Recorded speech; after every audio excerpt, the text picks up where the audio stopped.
Hey everybody, welcome to Jerry and Jamie 2-Up. I'm Jerry, and today we're going to discuss the new Gladiator Mojave that we've picked up. We'll start off here with the front. When we bought the Gladiator, it was completely stock, had nothing done to it, had 24,000 miles on it, so we got a pretty good deal. As you all know, they're kind of expensive, and we probably paid a little more than we wanted to, but so when we bought the Gladiator, it had 24,000 miles on it, but it was completely stock and exactly the way we wanted it. First thing we did was put on the rough country front bumper.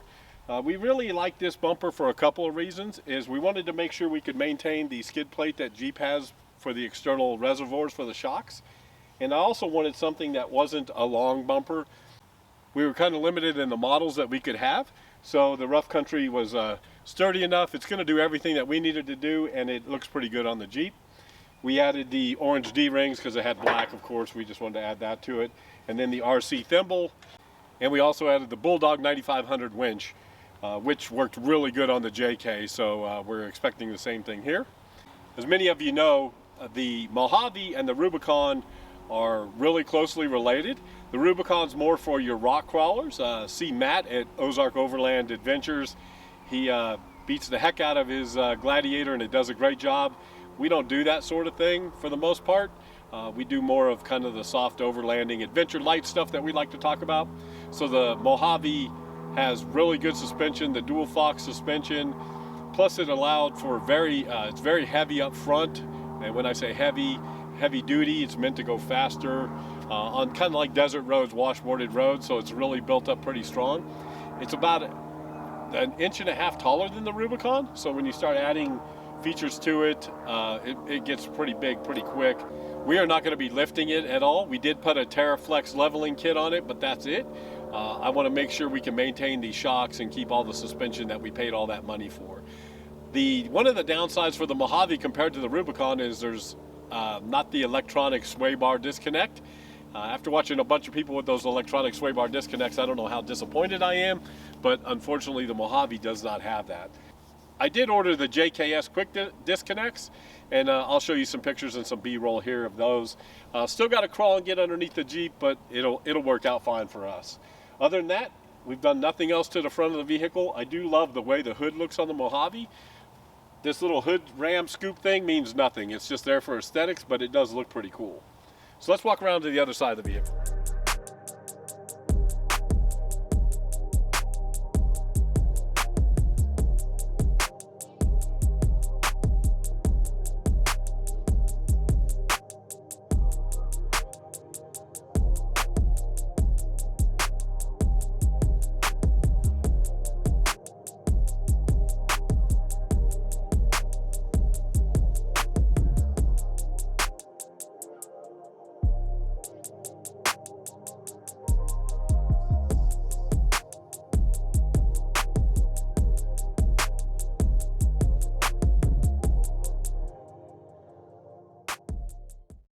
As we get around here on the side, the only thing that we will be doing is it's got the 33s on it, and we really do like them, and the Wild Peak tires are great. So as soon as the tires wear out, I will go to 35s on here. They'll fit no problem without having to do anything else.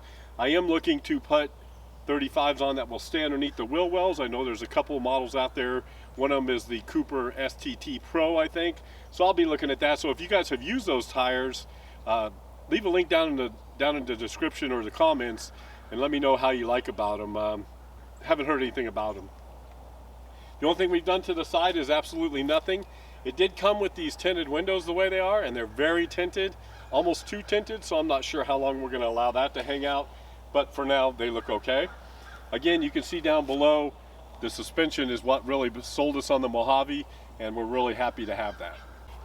As we work our way to the back of the Mojave, the one thing that I love about this is the new rack that we put on here. So we got a really good deal from Sportsland up in Springfield. They had this fishbone rack. It was too good a deal to turn down. We paid about a quarter of what you would have new, and really happy with that. Of course, we've just got our water, some fuel up here, but really enjoyed the rack, and we really wanted to have the rack for a couple of reasons. One of the reasons is we like to go camping a lot, and that way we can keep everything in the truck bed. but then still be able to use the rack if we want to. I'm not a rooftop tent kind of guy. I'm afraid that I'd bust my ass if I tried to get on one of those, but some people say I should try it, but I don't know. We really do like our camping part of it. I did do, went to Harbor Freight and put all my recovery gear in here. Thank you, Matt, again at Ozark Overland for coming up with that idea. It works out well, and everything is in here that I need. Toe straps, controllers, everything is right here, so you don't have to crawl in and out of the vehicle if you need to, if you get in trouble and you need to do that. I didn't replace the rear bumper yet. Everybody said that I'll be dragging it off, and so I figure if I drag it off, then I'll replace it. But until then, I'm going to go ahead and wait. Again, haven't done much to the rear. The only thing that we did add is the hitch receiver. We wanted to make sure we could tow the motorcycle trailer and a trailer that we want to get eventually. Again, the rack is just really nice, very sturdy. The thing I like about it is I have a magnetic camping light that mounts right here. So when we go to cook, it works out really well. I'll kind of show you. That's kind of a nice feature. Sorry for the airplane up above. Propane tank mounted right there, so we can put our stove right here and it hooks everything up to it. I am thinking about getting a new tailgate cover for kind of a table. We do miss that fold-out table that the JK had, but we'll see how that goes. I keep my recovery gear, and when I say recovery gear, this is tools, things like JB Weld, that sort of thing that we might need on the trail. It's all locked up back here. They did put a bed liner in the bottom of it, in the back of it, because it didn't have one at the time, so we put the bed liner in it. Now it doesn't have any outlets in the back, and so we're going to have to try to remedy that later, but for now it works out well, and we really enjoy the Gladiator. We did, the only thing we've done is put some branding on the back and a few stickers and that sort of thing, so don't forget to visit us at motoadrenalinetours.com.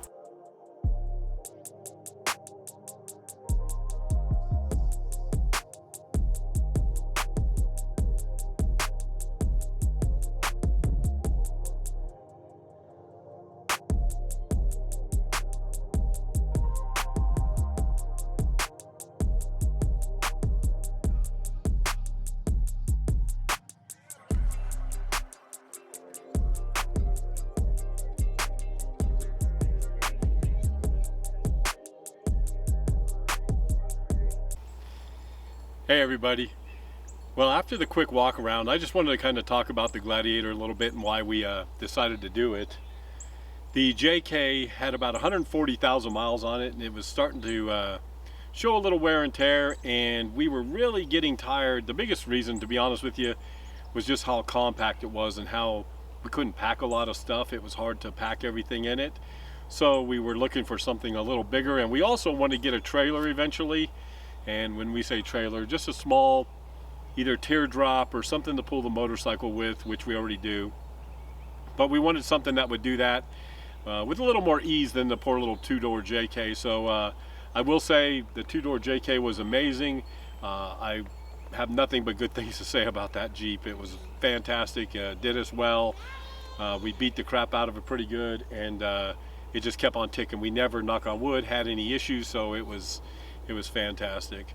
We decided to go with the Gladiator after hanging out at Rendezvous last year.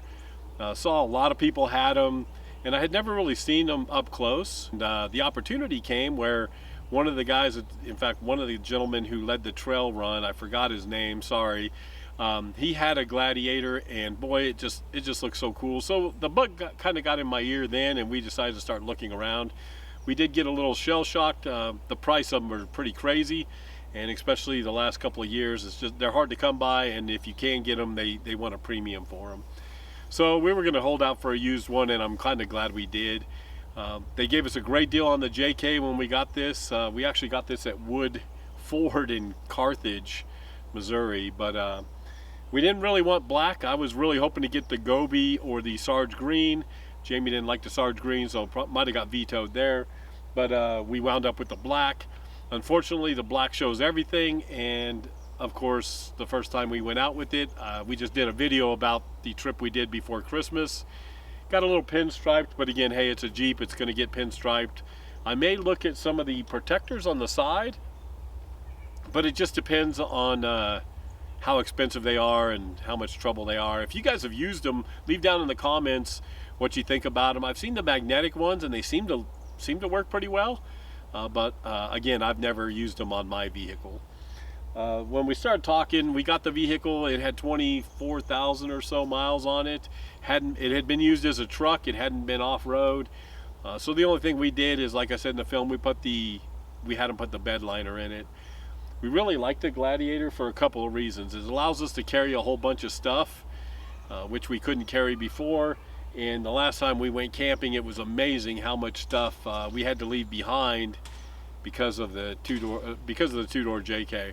Now, some would say that's not necessarily a bad thing, and I agree to a certain point, but on longer trips when we're gone, because we leave for 9, 10, 12 days at a time, on those trips it does make it pretty nice. Plus, having rear lockers is nice. The suspension on the Mojave is top-notch. It's unbelievable. It's like driving in a Cadillac compared to my JK.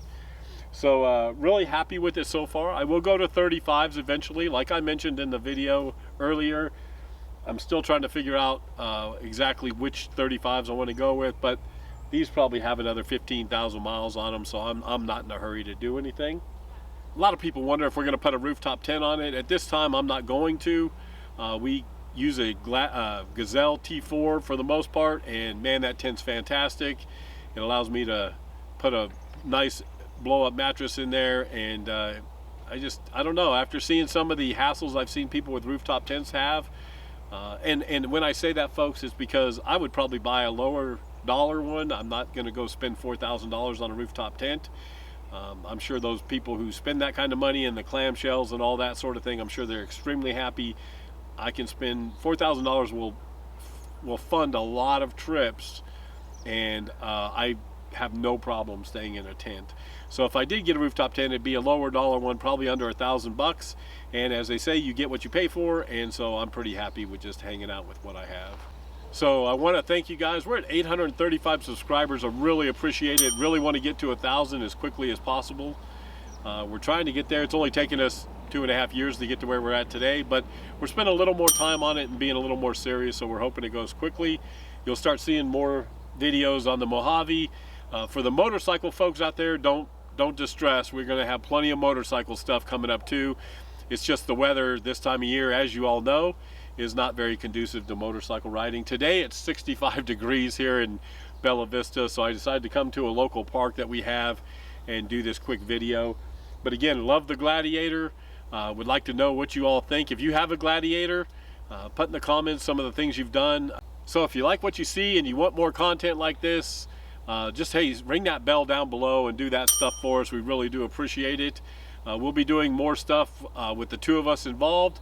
I'm going camping this weekend, so you'll see more videos on that and just kind of how that does. We're going to Oklahoma, Robbers Cave, spend some time. I think we may do some of the goat trail.